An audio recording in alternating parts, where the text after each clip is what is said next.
నాకు డాన్స్ నేర్పించింది ఎవరో తెలుసా? అమ్మనే.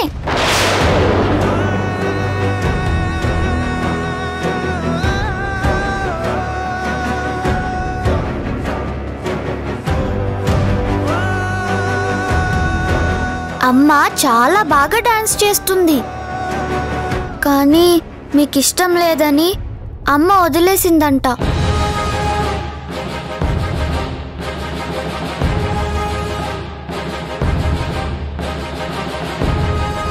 ప్లీజ్ తాతయ్య, ఇప్పటికైనా అమ్మ టాలెంట్ని గుర్తించండి.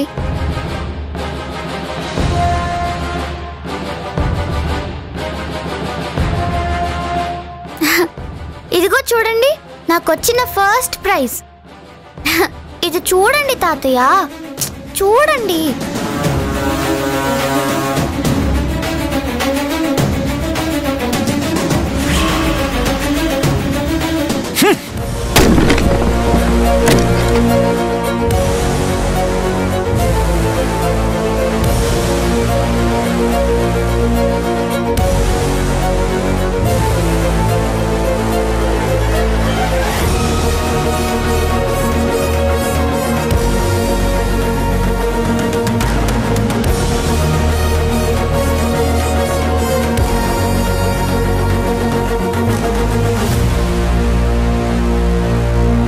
ఇది ఇల్లు అనుకుంటున్నారా, సంత అనుకుంటున్నారా? బజార్లో చేసినట్టు ఈ డాన్స్ ఏమిటి?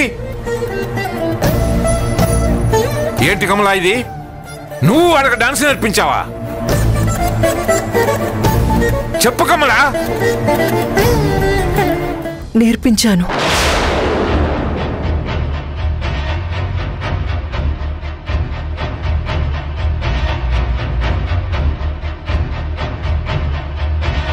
పిల్లలు అడిగేసరికి కాదనలేకపోయాను. ఇప్పుడు కూడా పిల్లలు అడిగారనే వాళ్లతో కలిసి డాన్స్ చేస్తూ ఇవన్నీ చేస్తున్నావా? అవును. నోర్మై!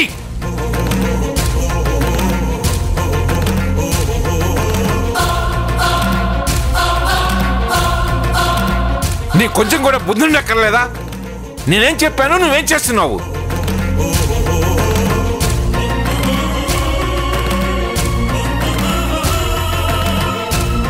వాళ్ళని చూడొద్దు, మాట్లాడొద్దు అని నేనంటుంటే అదేం వినిపించుకోకుండా వాళ్ళకు నువ్వు డాన్స్ నేర్పించడమే కాకుండా వాళ్ళతో కలిసి కుప్పగని తెలుస్తున్నావా? నా మాట అంటే నీకు కొంచెం కూడా భయం లేదా?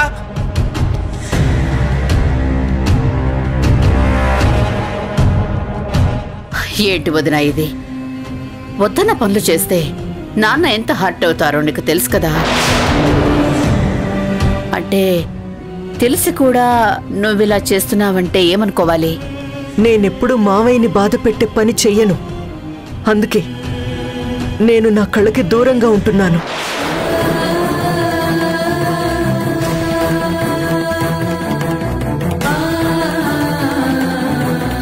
కానీ పిల్లల కోసం ఏమీ చేయట్లేదు కదా అని. ఓ, ఇలా చేసావన్నమాట.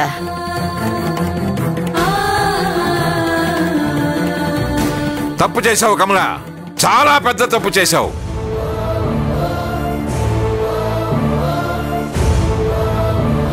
నీ కొడుకు నా మాట వినకుండా రాధని పెళ్లి చేసుకుని ఈ ఇంటి పరువుని గంగలో కలిపేశాడు. ఇప్పుడు వాడి పిల్లలతో కలిసి నువ్వు కూడా ఇంటి పరువు తీయాలనుకుంటున్నావా? అది కాదు మావయ్య. అయినా పిల్లలేం పరాయి వాళ్ళు కాదు కదా, వీళ్ళు ఈ ఇంటి వారసులు కదా. కమలా,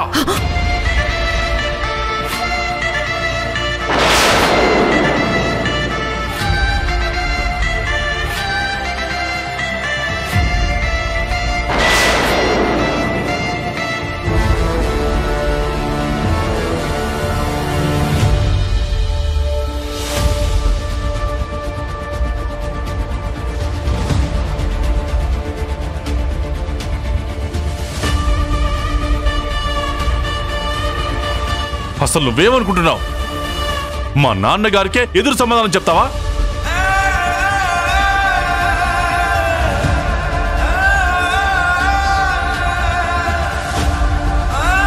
వాళ్ళకి మనకి ఏ సంబంధం లేదని నాన్నగారు చెప్తూనే ఉన్నారు కదా. వాళ్ళు వేరు, మనం వేరు.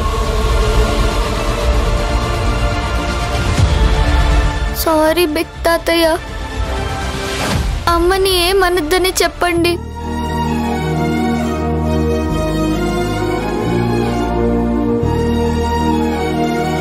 ఇందులో అమ్మ తప్పేం లేదు. తప్పంతా మాదే.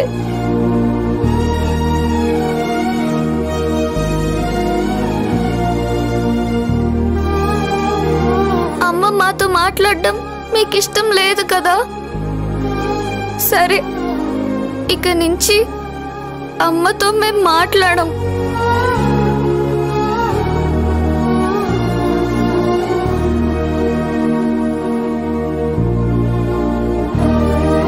అమ్మా, ఇక నువ్వు మాతో మాట్లాడొద్దు, సరేనా? అయ్యో,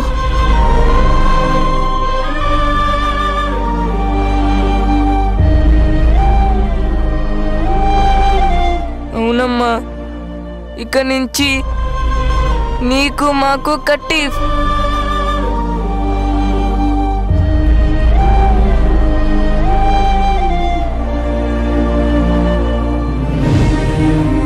వెళ్ళిపోతామమ్మా, మా గదికి మేము వెళ్ళిపోతాం. ఓకేనా తాతయ్య? అమ్మని ఏమనకండి. పద.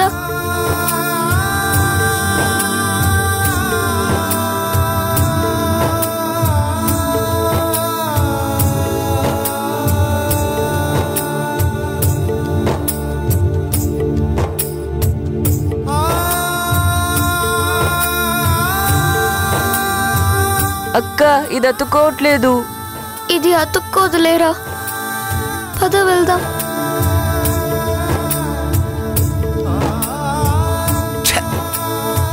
ఈ పిల్లలేంటో ఈ ఇంటిని సర్వనాశనం చేస్తున్నారు. నాకు మనశ్శాంతి లేకుండా చేస్తున్నారు.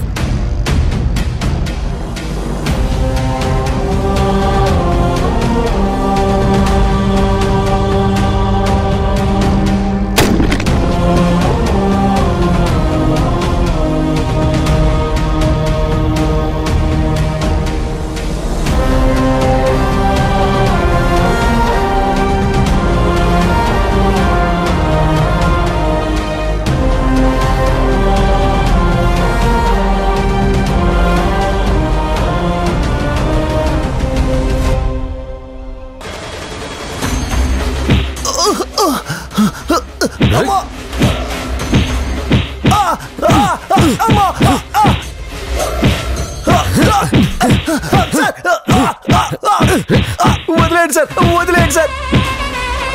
సార్,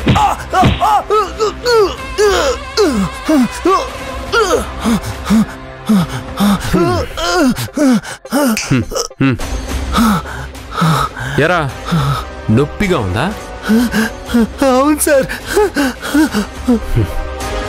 ఎదుటి వాళ్ళ నొప్పి తెలీదరా? తెలీదా? వదిలేండి సార్, వదిలేండి సార్, వదిలేండి సార్. వాళ్ళని బ్లాక్మెయిల్ చేస్తావా? వాళ్ళని సెక్షువల్ హరాస్మెంట్ చేస్తావా? నిన్ను వదిలే సమస్య లేదురా. కొట్టు, కొట్టు.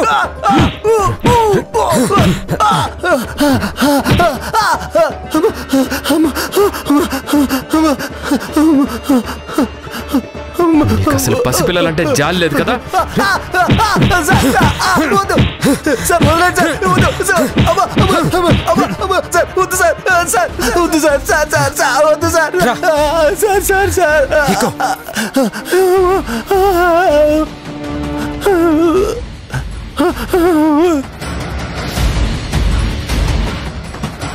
సార్, మీరు రండి సార్, కొట్టండి.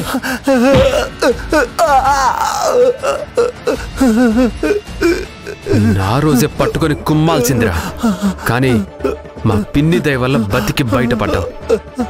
చెప్పరా, చెప్పు. పిల్లల్ని ఎందుకు బెదిరించావు? ఝాన్సీ మీద ఎందుకు అటాక్ చేశావు? చెప్పరా. అమ్మా అమ్మా అమ్మా సార్ వద్దు సార్ కొట్టకండి సార్ చెప్పేస్తాను మీ పిన్నే చేయమన్నారు సార్ ఆవిడ చెప్తేనే అలా చేశాను సరే అలా చేయమని చెప్పింది మా పిన్నే అనుకుందాం మరి రాణి పెళ్లి చేసుకోబోయే వాళ్ళ ఇంటికి వెళ్ళాల్సిన అవసరం ఏంటి ఎందుకు వాళ్ళని బెదిరించావు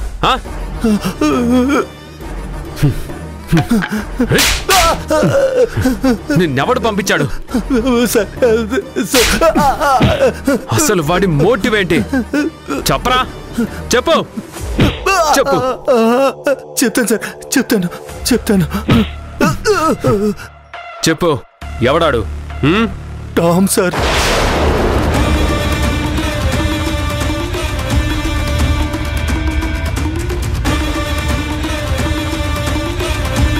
టామా వాడు జైల్లో ఉన్నాడు కదా నిజం చెప్పరా సార్ చెప్పరా నిజం చెప్తున్నాను సార్ ఇదంతా నాతో చేయిస్తుంది టామే సార్ తనకి శిక్ష పడేలా చేసిందని రాణి మీద కక్ష తీర్చుకోవడానికి నన్ను పనిలో పెట్టుకున్నాడు సార్ నేను ఆ పనిలో ఉండగా మీ పిన్ని వచ్చి పిల్లల్ని బెదిరించమని చెప్పారు డబ్బులు వస్తున్నాయి కదా అని 2 పనులు చేశాను సార్ అంతే సార్ అంతే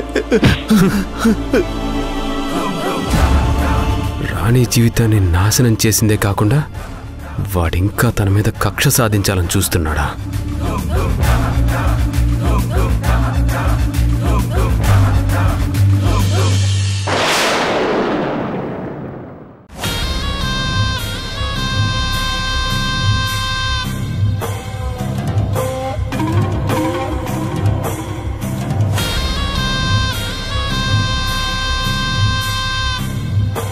టామ్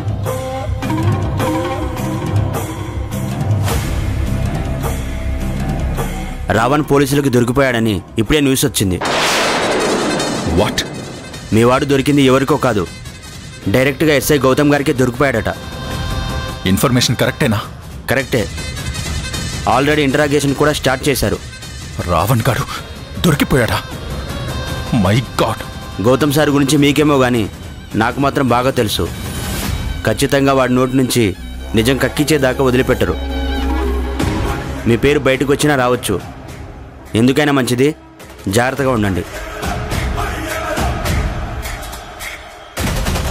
నేను వాడికి పన్నప్పగించింది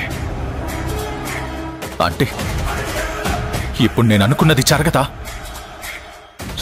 నో రాణి పెళ్ళయిన తర్వాత సుఖంగా ఉండడానికి వీల్లేదు ఎట్టి పరిస్థితుల్లో నా ప్లాన్ ఫెయిల్ అవ్వకూడదు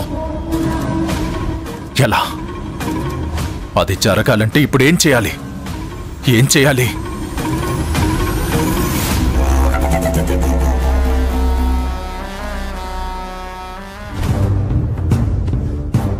ఎస్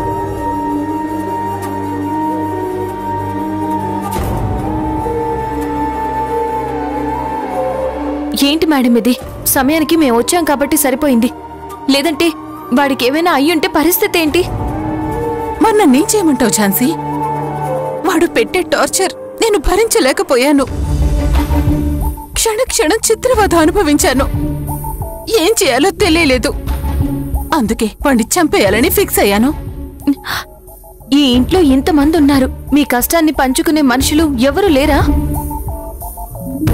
నాకు గాని గౌతమ్ గారికి గాని చెప్తే సరిపోయేది కదా మేడం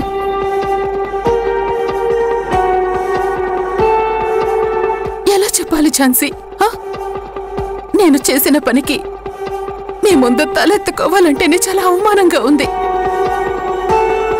అలాంటిది నేను పనికి కుదుర్చుకున్నవాడే నన్ను బ్లాక్మెయిల్ చేస్తున్నాడని ఎలా చెప్పగలను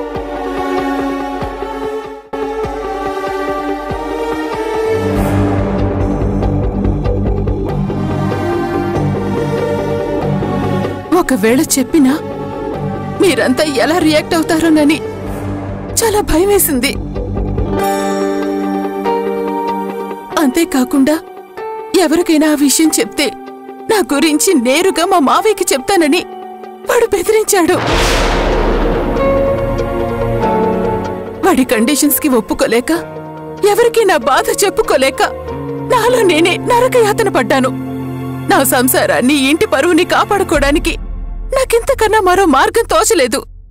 వాణ్ణి చంపితే ఈ ఇంటి పరువు నిలబడుతుందా? వాణ్ణి చంపినందుకు మీకు శిక్ష పడుతుంది. ఏ ఇంటి పరువు కోసమైతే మీరు హత్య చెయ్యాలనుకున్నారో అదే ఇంటి పరువుని తీసేసిన వారవుతారు. అప్పుడు నేనున్న పరిస్థితుల్లో నాకది స్ట్రైక్ అవ్వలేదు ఝాన్సీ. అసలు వాణ్ణి ఎలా ఫేస్ చేయాలో అర్థం కాలేదు. నాకున్న దారులన్నీ మూసుకుపోయాయి. ఏదో తెలియక పిల్లల్ని ఇంటి నుంచి బయటికి పంపించాలని ప్లాన్ చేశాను. తెలియకుండానే నేను ఊపిలో కూరుకుపోయాను. అందులో నుంచి బయటపడ్డానికి ఇలా తప్పు మీద తప్పు చేసుకుంటూ వెళ్ళాను. మేడం, మీరు చదువుకున్నవారు, ఏది మంచి ఏది చెడు అని తెలిసినవారు. అలాంటి మీకు ఇలాంటి నేరాలు చేయాలనే ఆలోచన ఎలా వచ్చిందో నాకు అర్థం కావడం లేదు. మనిషికి ఆశ ఉండొచ్చు ఝాన్సీ, కానీ అసూయ ఉండకూడదని ఇప్పుడే నాకు తెలిసొచ్చింది. మనం తెలియక చేసిన ఒక చిన్న తప్పు అప్పటి వరకు మనకున్న విలువల్ని, మానవత్వాన్ని నిలువున దహించి వేస్తుంది. అందుకే మా మావయ్య ఎప్పుడు చెప్తూ ఉంటారు, ఆడవాళ్లు వంటగదికే పరిమితం, ఇంట్లో ఉంటేనే వాళ్ళకి మర్యాద ఉంటుంది. అంతేకాని మగవాళ్లతో పోటీపడి ఏదో సాధిద్దామని బయటకొచ్చి ఏదైనా పనిచేస్తే పరిస్థితులు చేదాటిపోతాయి. కానీ నేనేవేం పట్టించుకోలేదు. అందుకే ఇప్పుడు దీనంతటికీ కారణమయ్యాను. మా మావయ్య చెప్పింది నిజం ఝాన్సీ. మేడం, దయచేసి అలా మాట్లాడకండి. మీ మావయ్య ఉద్దేశం కరెక్ట్ కాదు. మగవాళ్ళకి ఆడవాళ్లు ఏ విధంగానూ తీసిపోరు. ఒకప్పుడు ఇంటి ముందు ముగ్గులు వేయడానికే గాని అక్షరాలు దిద్దలేమనుకున్న ఆడవాళ్లు ఇప్పుడు చదువుల్లో గొప్ప ప్రతిభను కనబరుస్తున్నారు. ఒకప్పుడు ఇల్లే హద్దు అనుకున్న ఆడవాళ్లు ఇప్పుడు సరిహద్దుల్లో నిలబడి శత్రువులతో పోరాటం చేస్తున్నారు. ఒకప్పుడు వంటగదికే పరిమితం అనుకున్న ఆడవాళ్లు ఇప్పుడు అంతరిక్షం వరకు వెళ్లగలరని నిరూపించారు. పారిశ్రామికవేత్తలై శాసిస్తున్నారు. శాస్త్ర సాంకేతిక రంగాల్లో చక్రం తిప్పుతున్నారు. బిజినెస్ల్లోనూ, క్రీడల్లోనూ ఇలా ప్రతి రంగంలో ఆడవాళ్లు మగవాళ్లతో సమానంగా పోటీ పడుతున్నారు. విజయాలు సాధిస్తున్నారు. మనకు కావాల్సిందల్లా సంకల్పం, సాధించాలనే పట్టుదల ఉండాలి. మంచి మార్గంలో నడవాలి.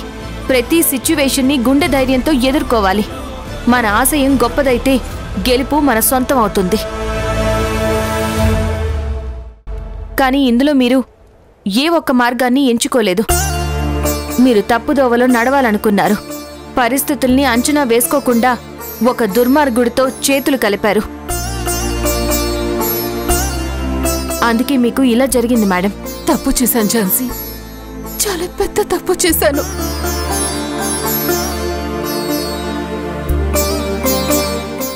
బాధపడకండి మేడం. ఇప్పటికైనా మీరు తప్పు తెలుసుకున్నారు. ఇకపై జాగ్రత్తగా ఉండండి. మీ జీవితంలో ఎలాంటి తప్పులు జరగకుండా చూసుకోండి. మీకేం భయం లేదు మేడం. నిశ్చింతగా ఉండండి. వాణ్ణి కస్టడీలోకి తీసుకున్నారు కదా, వాడి సంగతి గౌతమ్ గారే చూసుకుంటారు. నా నుంచి దీన్నెవరు కాపాడతారు?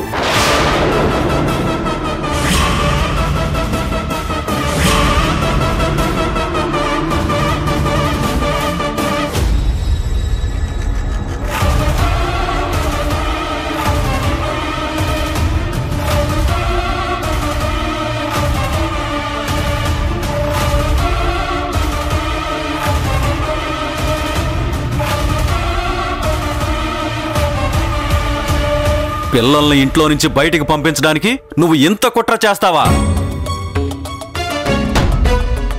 ఇప్పుడు వాణ్ణి చంపాలని చూసావా? నమ్మలేకపోతున్నాను పద్మ. ఏమండి? మాట్లాడకు. మాట్లాడే అర్హత నీకు లేదు.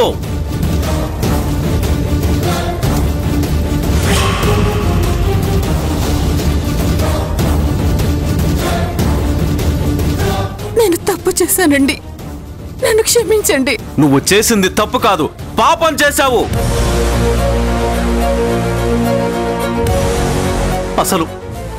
అసలు నువ్వు మనిషివేనా? పసిపిల్లల్ని బెదిరించాలనే ఆలోచన ఎలా వచ్చిందే నీకు?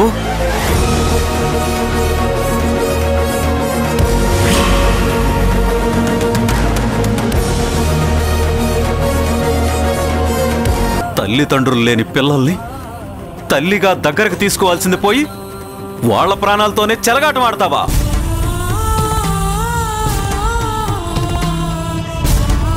మా ఇంట్లో వాళ్ళకి పిల్లలంటే కోపం ఉంది, పంతం పట్టింపులు ఉన్నాయి. కానీ నీలా మనుషుల్ని పెట్టి బెదిరించే అంత కఠినమైన వాళ్ళేం కాదు. ఛ! నా కుటుంబానికి మచ్చ తెచ్చావు కదే. అసలు నిన్నేం చేసిన పాపం లేదే.